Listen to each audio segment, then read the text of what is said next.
By રખાઈ છે। ટીમને કચ્છમાં જ્યાં જરૂર પડે ત્યાં મોકલાશે। એનડીઆરએફ દ્વારા તમામ તૈયારીઓ કરવામાં આવી રહી છે।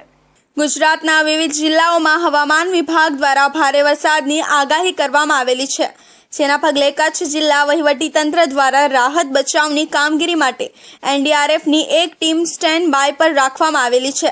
કચ્છ જિલ્લામાં જ્યારે ભારે પવન સાથે વરસાદની આગાહી છે, સમગ્ર પંથકમાં ધોધમાર વરસાદ પડી રહ્યો છે, જેના પગલે કચ્છના મુખ્ય રસ્તાઓ પાણી થયા છે, જેને ધ્યાને રાખી તંત્ર દ્વારા 30 રેસ્ક્યુઅરની ટીમ ભુજ પહોંચી जिला कोई पण स्थले स्थिति बगड़े तो तात्कालिक एनडीआरएफ टीम मोकलाशे।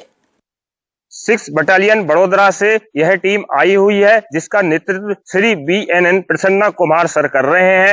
यह 30 रेस्क्यूअर की सुसज्जित टीम है, जो किसी भी प्रकार की आपदा से लड़ने के लिए तैयार है। प्राकृतिक या मानवकृत बाढ़, भूकंप और CBRN जैसी आपदाओं के लिए हम तत्पर साथ रहते हैं और कच्छ जिले के लोगों से यह कहना चाहूंगा कि पूर्ण विश्वास करें, हम आपके साथ सदा हेल्प के लिए आगे रहेंगे। सर, कच्छ में आए हैं, कहां पर आपकी टीम जा सकती है, जाने की संभावना?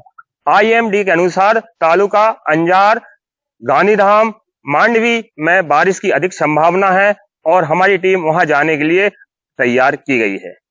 ભુજના ગ્રામ્ય વિસ્તારોમાં વરસાદી ઝાપટા પડ્યા છે।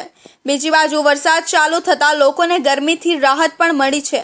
આ વર્ષે ગરમીનો પારો સતત વધવાથી લોકો ત્રાહિમામ પોકારી ઉઠ્યા હતા, જે હાલ વરસાદ ચાલુ થતા રાહત મળી છે, ત્યારે ખેડૂતોને વાવણી ચાલુ થતા ખુશીનો માહોલ જોવા મળી રહ્યો છે।